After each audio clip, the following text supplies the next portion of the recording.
natatandaan ko nung nandun pa ako sa Saudi Arabia, yung Camry, unang-una na yan. Kapag nag-drain ka ng coolant niyan, kapag ibinalik mo, overheat yan.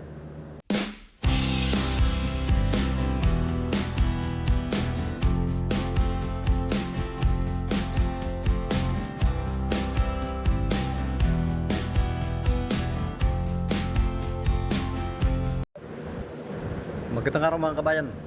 Welcome po sa bago nating channel. Siguro mayroong mga nakakakilala sa akin dyan na dahil meron na akong dating channel, dinilit ko nga lang dahil nagka-problema sa trabaho. Kaya ngayon, itong bagong channel natin na to, mayroong mga dapat iwasan. Kapag ganitong panahon, magpapasko, hindi kami masyadong busy, kaya sa ngayon, wala akong masyadong ma-share sa inyo ng mga video. Pero meron na rin akong mga lumang video na na-save. Kaya yun na lang muna yung share ko ngayon.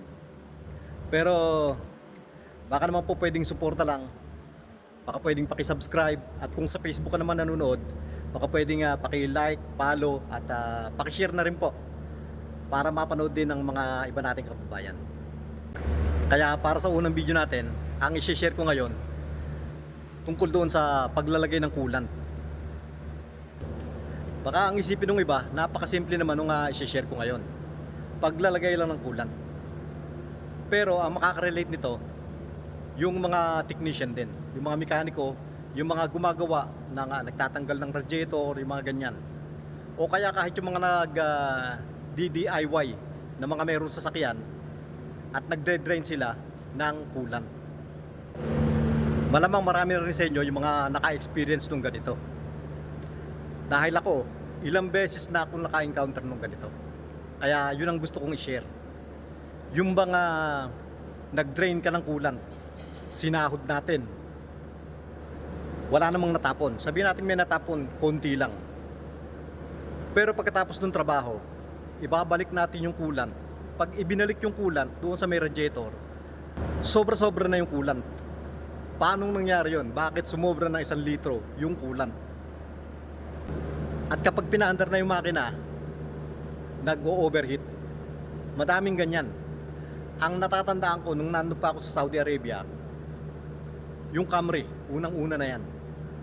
Kapag nag-drain ka ng coolant niyan, kapag ibinalik mo, overheat yan. Nangyayari kasi yan doon sa may thermostat. Dahil yung thermostat, kapag malamig pa, sarado pa yan. Kaya pag nilagyan natin ng coolant doon sa radiator lang, akala natin puno na. Sa loob niyan, merong lugar dyan na may hangin. Kaya pag pinandar natin yung makina, nag-overheat. Merong mga model ng sasakyan na merong bleeder yung sa coolant. Pero karamihan wala. Kaya i-share ko po kung paano yung ginagawa ko para sa mga ganyang pagkakataon. Ang karamihan, dito lang sila naglalagay ng coolant. Ako, dito muna ako naglalagay ng coolant.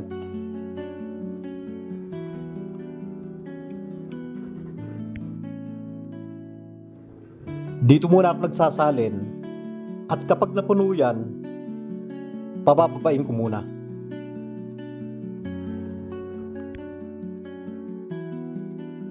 Bababa pa kasi yan. Medyo mabagal nga lang. Pero sa ganitong procedure, mas sigurado yan. Pag bumaba, lagay uli ng coolant. At mas mainam, itataas talaga yung hose para bumaba ng bumaba yung coolant.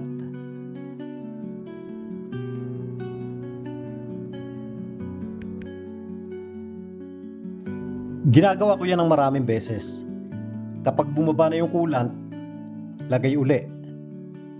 Tapos, pabababain uli. Kapag bumaba, lagay uli. Mga 5 o mahigit pa. Mas maganda kung mga 10 beses bago natin ilalagay yung hose. Pagkakabit ng hose sa radiator, pwede na tayong sa radiator magsalin. Ito yung example ng thermostat. Ito sira to.